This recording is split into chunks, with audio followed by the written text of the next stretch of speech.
Doesn't seem possible that David Byrne turned 67 years old today. And it's perfect timing, actually, because our guest today, Cecil Hurt of the Tuscaloosa News and TideSports.com, a self-professed huge fan of Mr. David Byrne. Cecil, I don't know how David Byrne is 67 when you're still 30 and I'm still in my early 20s. How does that happen, Cecil? I'd say David has aged gracefully. He's certainly it hadn't affected his performance abilities, best I can tell. Guy can still. We've had this conversation before, but if you get a chance to see him live, take that chance. Yeah, it's not a chance, is it? It's not much of a gamble. You're going to get your money. Regardless of what configuration he's in, whether he's got the Brazilian band or the stripped down doing some talking heads. Any David Byrne show will be a good show. Where does once in a lifetime? We're going to have that one a little bit later. I mean, we got to have once in a lifetime as a part of the playlist. Where does it rank all time in your video rankings? Music videos. It would be up there. If you're saying with the music, it's up there with the a little artsier. Peter Gabriel videos were a big thing, and certainly everybody remembers Sledgehammer. Yeah. But it's right up there. Michael Jackson's the one who put all the production, and Madonna. They put the huge production dance numbers and so forth. REM went the full-on arts route with Losing My Religion, which is a memorable video, but absolutely, Once in a Lifetime's right up there. Under the radar, sneaky good video for me, Cecil, was Our House by Madness, the ska band back then. That was an original. First of all, the ska bands are really good. The Specials and English Beat. I could listen to some ska all day long. On a day like today, particularly. It's a little sunny, and you got a little bit of that reggae beat. Absolutely. It is a sunny ska day, I guess you could say, in West Central. The other one everybody remembers is Take On Me. The cartoon comic book. Groundbreaking, yeah. Groundbreaking video. That was about all we got from AHA, but that was enough, right? They didn't have the big budget. They didn't have the big budget, so, get a model, get a fire hose, and go from there. Absolutely. We're talking with Cecil Hurt of the Tuscaloosa News and TideSports.com on Southern Fried Sports, presented by Mercedes-Benz of Tuscaloosa and Heat Pizza Bar in downtown Tuscaloosa. Cecil, now, my timeline tells me you're a Bachelorette guy, and I didn't see the episode last night. I'm a Tuscaloosa guy. I watched because it's in Tuscaloosa. If it had been the Bachelorette in Austin, I wouldn't have had any interest at all. And that's why I should have watched it, because it definitely had and I'll go back and watch it, I guess, on DVR. But your thoughts on that initial episode last night in terms of the Tuscaloosa angle of all of it? I guess people here do say Roll Tide pretty often, but it's not like that. It's not every third phrase that drops out of people's mouths is Roll Tide. But so there's a little bit of that, but they have to understand doing that, and it's fine. So it was good. I think over the course, it's going to be good exposure for Alabama and Alabama athletics. They're not going to do anything, negative or try and embarrass the university in any way. So, you get as with every bachelor and bachelorette now. Some of the contestants won't be your favorites, but that's part of the dynamic. As you get to 50 and beyond, as a guy, I guess, Cecil, you watch some of these young guys in these competitions like this, and there's a lot of cringeworthy moments, in terms of their approach and things like that. But I guess we were all there, right, at one time. Sure. It's easy to sit here now and cast that kind of judgment. Yeah. I hope I wasn't identical to some of them, but, say I wasn't a goofy son of a gun. I'm sure I was from time to time. I think that's why it's cringeworthy. First, it's cringeworthy because you feel for the fella, but then you think about, gosh, I was probably just like him, 25, 30 years ago. So it doubles up the cringe. And third and foremost, you're like, man, I wish I could go back and do it all over again. To be 18 in Tuscaloosa again. Well, I wouldn't in the electronic era with all this dating apps and social media. I wouldn't even know what to. It would be like being 7 years old or something. I mean, with the way it goes now with dating. Yeah, but I'd have no clue, Cecil. You'd pick up quick. That's the nature of that particular enterprise. Like riding a bike, as they say. There you go. Let's talk some sports before we get into some real trouble here. Is Penny Hardaway going to just pretty much sign everybody that's left out there? Trendon Watford we've talked about. He's still obviously a major target for Nate Oates and the Alabama staff as we approach the end of the late signing period, I guess tomorrow. Man, when I look up I-22, Penny and Mike Miller, it's almost like Trendon, who is still mentioned in conjunction with Memphis. I think that's about the extent of it at this point. But it's almost like Trendon Watford is, I'm not going to say a B-list type player because he's a 5-star player. But are you surprised that in year 2 under Penny and Mike Miller, that it's not just Memphis kids either, Cecil? And they're going out and getting kids out of California, Florida, expecting 1 or 2 more. They got the transfer from Little Rock that a lot of people felt like was going to Auburn, I guess, and Rajon Tucker, a 3-point sharpshooter. It's kind of crazy what Penny's doing up there this quickly. Yeah, and I do think that Mike Miller deserves a lot of credit for that, particularly the guys who are on Team Penny, who are AAU guys from Memphis. Wiseman and Jeffrey, you just say, well, that's their relationship with Penny, but the guys that Canones and I would think they'd get Precious Achua.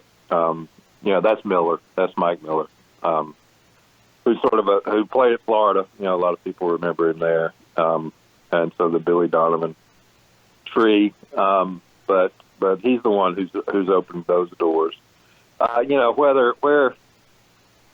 Where their situation is or was with Trendon, the one thing you can say is they certainly weren't going to wait around, and hold a spot.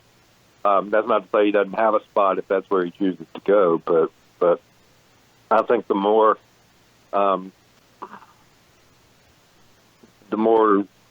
involved he got with LSU, the more they said, well, we'll go get other guys then. Yeah, it's no problem. So that's probably my take.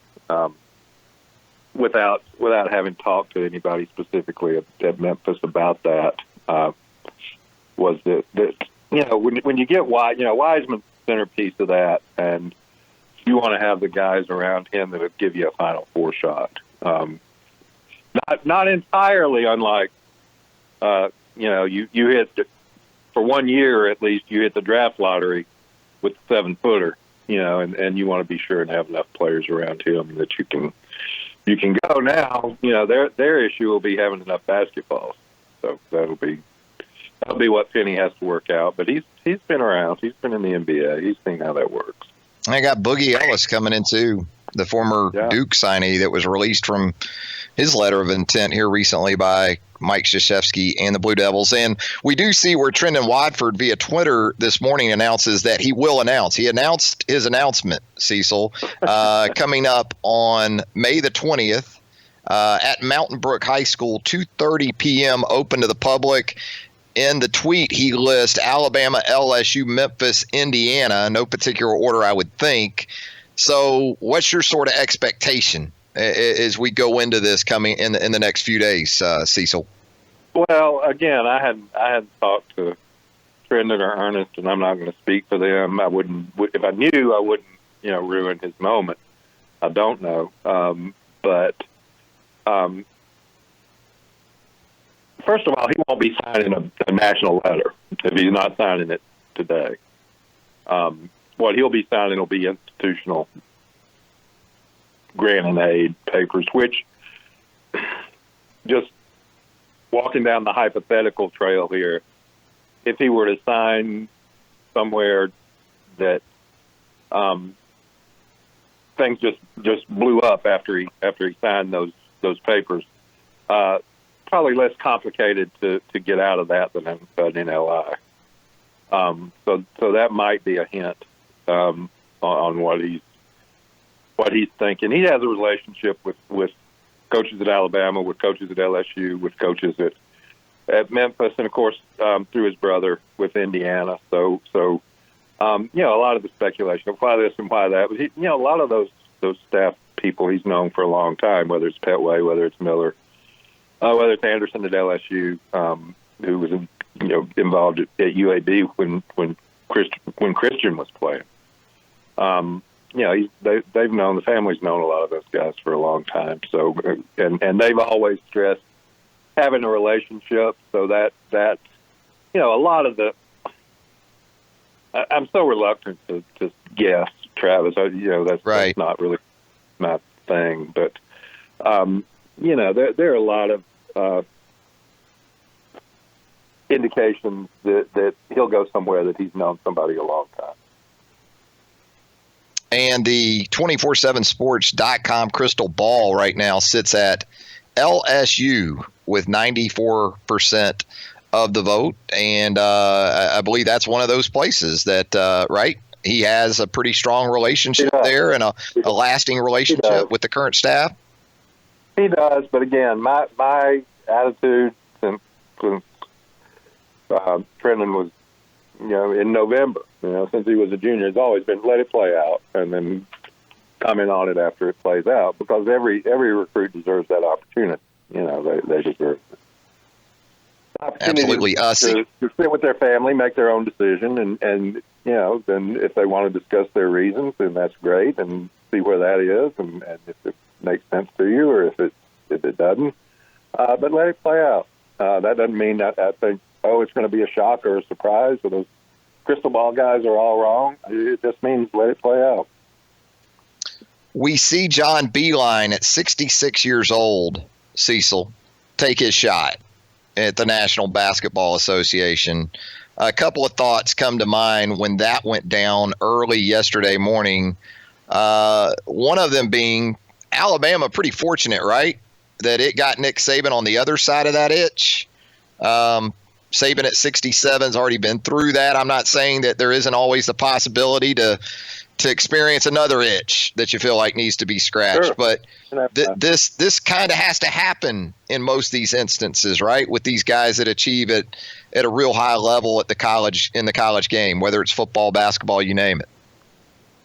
Yeah, I think you get to a certain level, and there's a certain attitude about the NFL that this is where you have to make it. This is the big time, and Nick's certainly he's been a head coach and he's been a coordinator and he's been around Belichick. So I think that he's got an understanding of what that world is and how much he wants to get into it or not. Now, he's a competitive guy. If you put him on a team, if you put him in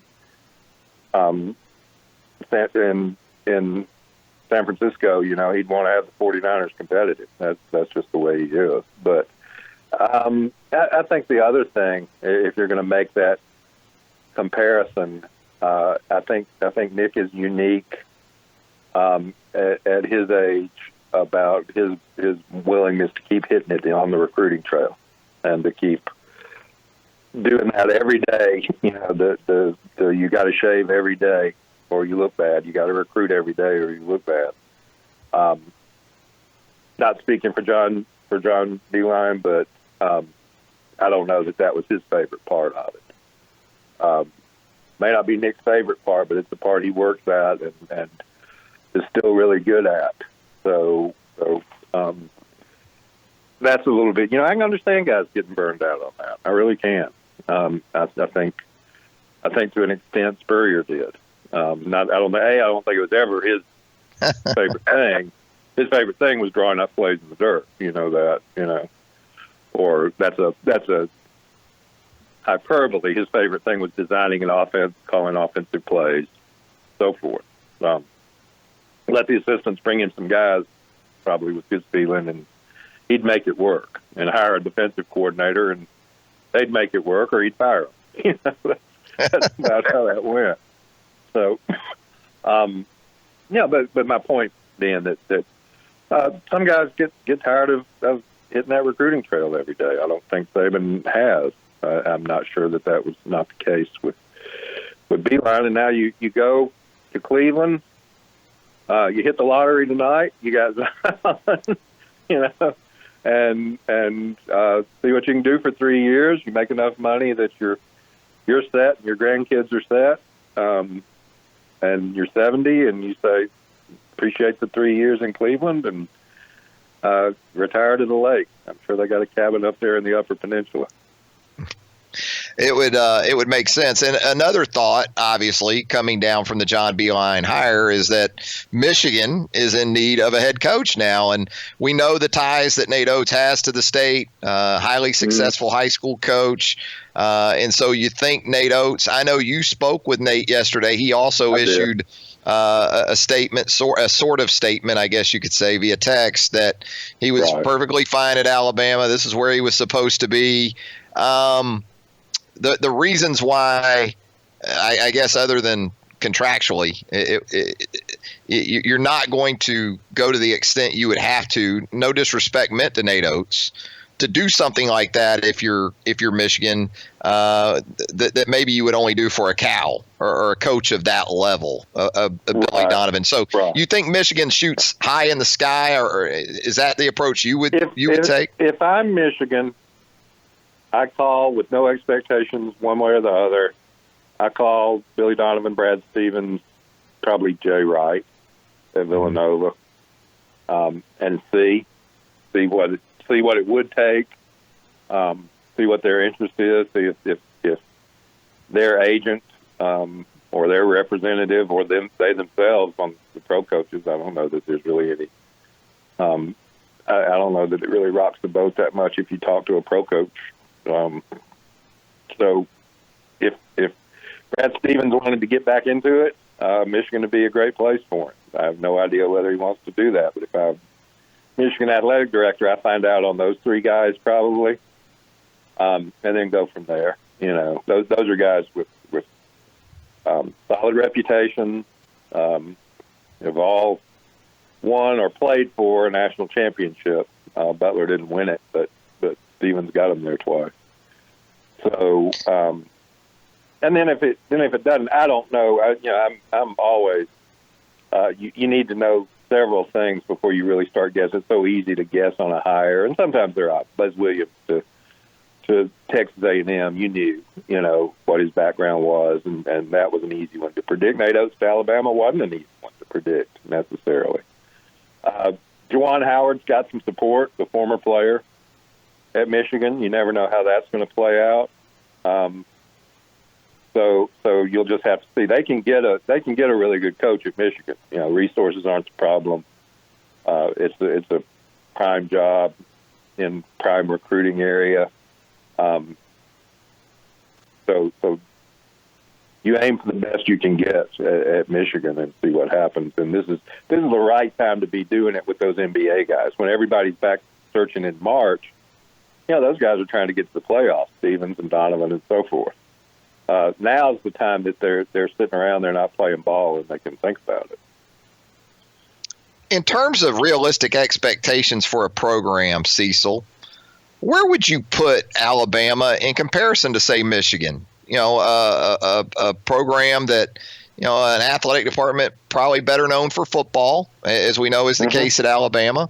A strong basketball tradition. Alabama not to the extent of Michigan. Michigan with multiple Final Fours and a national championship, I guess, there in 1990. But again, match up in some ways.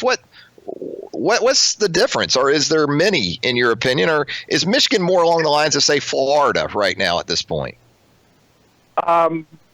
Probably so. That's probably a good comparison. I think in the Fab Four era, the Glenn Rice, that era, they were sitting on so many players. Now, basketball recruiting has changed a little bit, but you could draw a circle from Ann Arbor, and you're getting Detroit and Chicago, and into Ohio and Flint and places with lots of players. Now you're competing. You got Michigan State in there competing for players. You've got you had Illinois. You had other schools in there. Notre Dame. Yeah. But you could get some really good players at Michigan, and they certainly have gotten them and had them. So I don't know that it's exactly as fertile up there. Now, so many kids leave high school and go to prep school out of Chicago or out of Detroit. So I'm not sure, but it's still you've got plenty of players within 3 hours, plus enough national brand to where if that's what you want to do, if there's a kid in Jacksonville, you could recruit it. Michigan's got a name, like Alabama does to an extent, but a little bit more of a basketball name mainly. Alabama would probably need to build up to be on Michigan's level. I don't think anybody would argue that, but can it be done? Sure. You look at the Final Four. If Texas Tech can go, Alabama can go. Wisconsin has always been one that I said, if Wisconsin, with its resources and where it is, if they can find a way, have a formula and get to Final Fours, then Alabama can do it. But I would say, it would be hard pressed to argue that Michigan basketball wasn't a little ahead of Alabama basketball. Now, when the Michigan football guys start beating the drum, that's when you can argue. That's who you can argue with. As we let you go, Cecil, we're talking best logo in all of sports. What is that for you? The logo that just pops, that stands out, and when you see it, you know exactly who we're looking at here, who we're talking about. Maybe it's even synonymous with that respective sport. What's your best logo in sports? When you see it on a cap, you know a Yankees cap. Mm-hmm. A Cowboys fan with the star. I think that's a good. I think that's a much better look and much more iconic for Dallas than if they had some cartoon cowboy, Pistol Pete at Oklahoma State. I think the star is a really clean look. I think the fleur-de-lis from the Saints is a really good look. The Yankees have so much history that it's hard to not say the Yankees, and then not some of the other baseball teams have it. I like the Detroit. I like the Gothic D on the Detroit. Yeah, that's a good look. Tiger uniforms for a good look too. So those would be the ones. That so many people do designs now, and everybody's got 10 logos. And, they're wearing like Toronto. What's up with the up north? What's that? Now I kind of like the Golden Gate Bridge. The city uniforms on the Warriors are good. Reminds me of Wilt, a little bit. So those are good. But yeah, the up north or some of those, they're just. I know Nike's pushing products, but some of them are a little bit over the top. Yeah. The league logos. You got Jerry West for the NBA. You got the Shield for the NFL. You got some pretty big time logos for the SEC. The old school SEC logo in the circle is pretty iconic at this point. So I guess you could even point to league logos from that perspective. Yeah, and then the individual logos.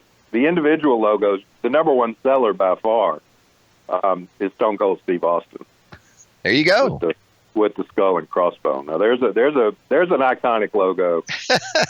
you go to a show and you see a guy with the Broken Skull Ranch gear on, that he's an Austin fan. Authentic Steve Austin. You could probably also get that one airbrushed on a tank top down at Panama City Beach too. Probably has happened. There's probably a guy with one, Travis, on a tank top and the side of his van.